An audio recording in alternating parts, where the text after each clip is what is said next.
Tour. My name is Boo Newell. I'm a professional psychic medium. I'll be one of your guides tonight. The other guide is Beth Sullivan. She does the camera tech part for the tour. Thank you, Beth. A little bit. Yeah. Tell me if you can't hear it. I'm going to knock it down over the noise, and all right, I can knock it back up, obviously. Anyway, the tour tonight is going to encompass a broad spectrum of Decatur and DeKalb County's history, and this paranormal a little up more. Okay, there you go. Now, how was that, folks? Good. Thank you. All right. As I said, we're going to be covering a broad spectrum of DeKalb County's history, Decatur's history. We'll go all the way from the late 1700s up to the 1930s, 40s eras. One of the first trials occurred here that resulted in one of the first public executions in 1823 was that of a man named James Crowder. He is also one of the first ghosts of the tour. Hangs out right over there at the corner of the courthouse in the bushes. My uncle is checking out where James is. The EMF went off. They went to this setting in the 1920s, came a beautiful young woman named Vanessa, all right? About 17 years old when she came to the area. Let me describe her for you. Jet black hair going down to her shoulders, beautiful caramel-colored complexion. She was a young woman of mixed ancestry, all right? Stunning figure. Vanessa was truly beautiful. Not only was Vanessa beautiful, though, but she was also smart. Why, she quickly realized when she got here, wait a minute, there are easier, quicker ways to make money than being somebody's secretary. Okay, I know what some of you worldly folks are thinking. We do not say it out loud.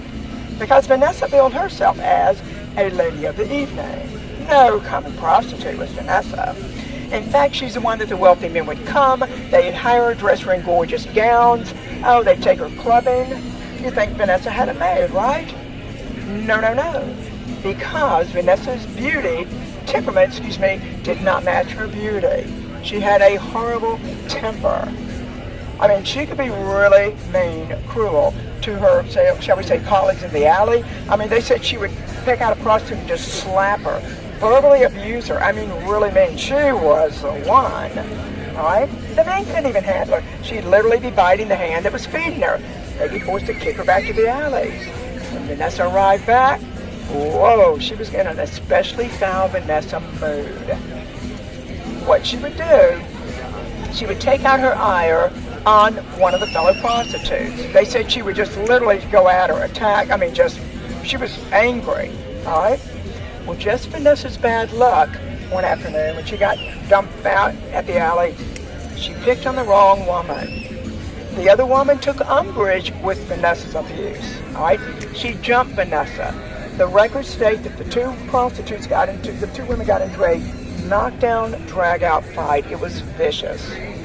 Well, to even the odds with crazy Vanessa, the other woman pulled a big butcher knife on her and stabbed her 2 to 3 times in the belly, in the abdomen, and just left her to bleed out there. She bled to death in the alley. We're here at Decatur Presbyterian Church. This is a stop we call Mother in the Memory Garden. The thing is, the mother, how we learned about her is parishioners of the Presbyterians started coming up when they learned about the tour and saying, oh my gosh, we've got this lady. She starts at the back and she walks up the aisle during the service. She's dressed in a long black gown from another time period. They said all of a sudden she'll just disappear. They see her strolling the grounds, all right? She's always dressed in a gorgeous black morning gown. Goes all the way down, gorgeous hand-done lace around the bottom. She has a double row of jet black beads on the bodice part. All right. 2 things you can tell from a ghost by their costume. Number 1, their time period. All right. And hers was 1913, right before World War I in our country. Number 2, what was their status in life? Were they wealthy? Were they poor? We took some pictures around the church.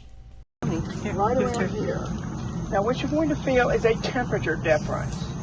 When you feel the temperature difference, it's literally the ghost is taking the energy out of the air. Energy is heat, all right? It will drop the temperature right here. Yeah, just make sure you keep it above his belt. But it's right in, yeah. Yeah, bring it in a little bit over here. I don't wave my arm because I don't want to mess up any evidence. Let me tell you about Jimmy. I'm glad you came up before I told you. Anyway. Really, oh yeah. Jimmy, I know I won't interrupt myself usually, but this whole area, can you feel this area right in here? It's okay if you can't. It's okay. Feel all around here, around my back. He's right standing right here. Anyway, Jimmy, back in the 1920s, he's about 24, 25 years old. Okay. Well, when he was alive, he was a ladies' man. He loved women. He never met a woman he didn't like or felt like he should be friendly with, okay? He didn't care if they were skinny, pleasingly plump, old, young, single, married, short, tall. You get the idea. There was not a woman that Jimmy didn't love, all right? He's known as a tomcat. The thing is, one afternoon, what happened to Jimmy is he was with his married lover in the upstairs bedroom, okay? They heard the husband coming home early from work, stomping up the stairs, and Jimmy, kind of butt naked, tried to get out the window, all right? Well, before he could get all the way out, the husband reached the room door, shot him cold blood. Out the window he went, all right? Okay. Oh, come on up. Yeah. Another night, there was this blonde girl, she had long blonde hair. I don't know what attracted him to this whole area right in here. I don't know what attracted him to her, but I'm talking and he said, she was there with her boyfriend and she said, send her up. And I'm like, I'm sending her, but I'm not going to I'm talking, trying to hush. And so finally I said, ma'am, thank God she was a good sport. I said, ma'am, could you just come up and check Jimmy out? Well, she kind of came up. All right, she came right up. He's there with her. Her boyfriend took a shot and got the most awesome orb. I mean, he had really gotten excited over her presence, we'll say. Okay. Beth, can you find that photo? Just gonna look for a photo that somebody else took. Okay. You're seeing that old Decatur cemetery. Remember the village? Machine with your biochemical process. It's constantly recharging. Go like this. If the spirit is walking.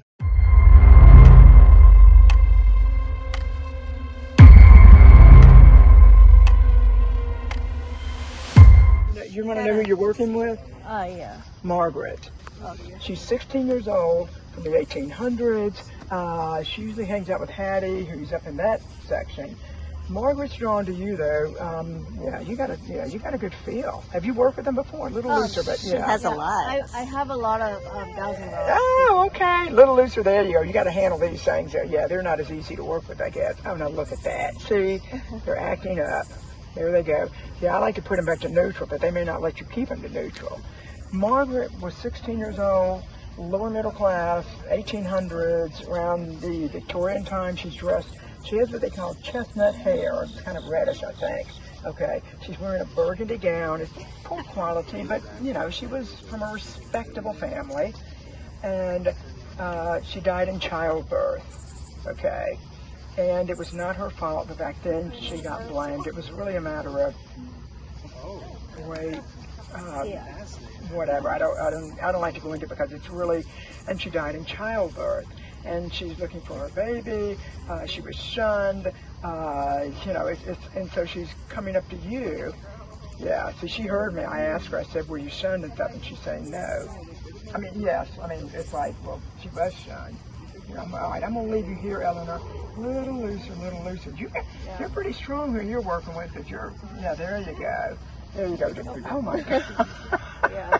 No wonder you're trying to hold it tight. Yeah, it's going all over the place. Never mind, I will leave you to it. Yeah. You like kids? No. Do you like kids? Oh, does she? Oh, yeah. Because you got married. You got married, the little girl, too. Let me tell you about her. That's who's messing with your rods, okay? There you go, yes. When I said Mary, they crossed. All right, Margaret's standing over there, loves your energy. Mary, time period 1950s, all right, she was a little 9-year-old girl then. She had polio. She wore a heavy brace on her leg, a metal and wooden brace, all right, on her right leg. The thing is, she's fixing to turn 10, so her mother's going to give her a little birthday party. Now, back then, it's hard for everybody to imagine it now, but it was very simple. Her mother was going to bake a cake. They didn't have much money, but they were, Anyway, they would push her bed up to where she could look out the window and see her siblings and the neighborhood children playing outside. I mean, she couldn't play, okay? She couldn't hardly walk with the polio. Well, and her mother bought her a special blue dress. It's got a bow, and she's dressed in this blue dress, bought it for her party. Okay, it's got the little girl flair. I mean, it's blonde hair, curly blonde hair, about like this tall. And the thing is, about 2 weeks before her birthday, the polio flared up and she died. Okay, so if you were to ask her, are you 10? If you were to ask her if she's 9 years old, you'll say no. She considers herself 10. Mary, are you 10 years old?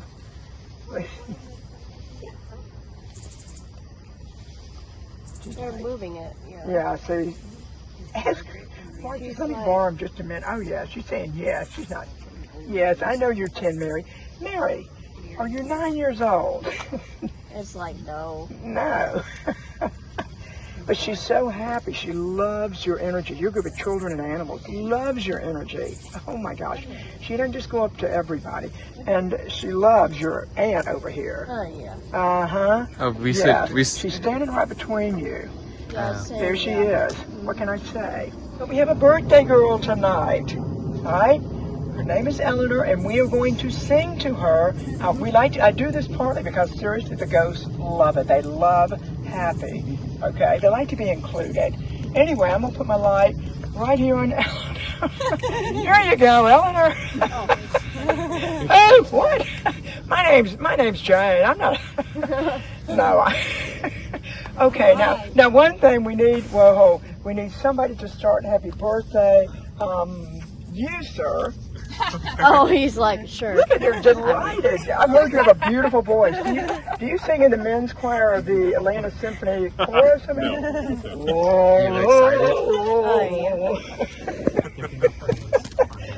Okay, all right. Just kidding. We're going to, Beth, would you mind doing it? I would love Now, to. don't start too soon. You got to do 1, 2, 3. No, you don't. They'll just join in with me. All right, okay. Happy birthday to you. Happy birthday to you. Happy birthday, dear Eleanor. Happy birthday to you. And many more, girl. Charlie, are you here with us tonight? Yes. Where are you standing? He's right between us. I can feel it right there. Charlie, do you have your lady friend with you tonight? Yes. Oh, he's feeling good tonight. I can tell how strongly he's yes. Charlie, do you, okay. His time period was 30s, 40s, 50s, maybe 20s, 30s, 40s, 50s, right around in there. All right. Charlie, were you married? Yes. Did you love your wife? Mm-hmm. Did she love you?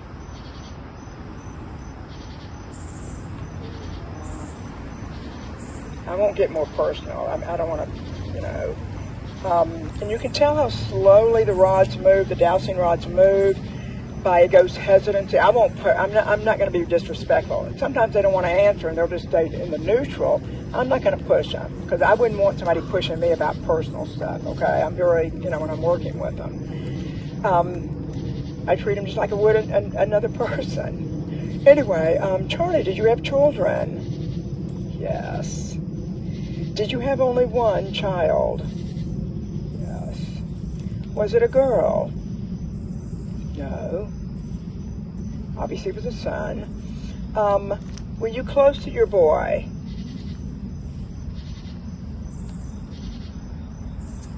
Okay.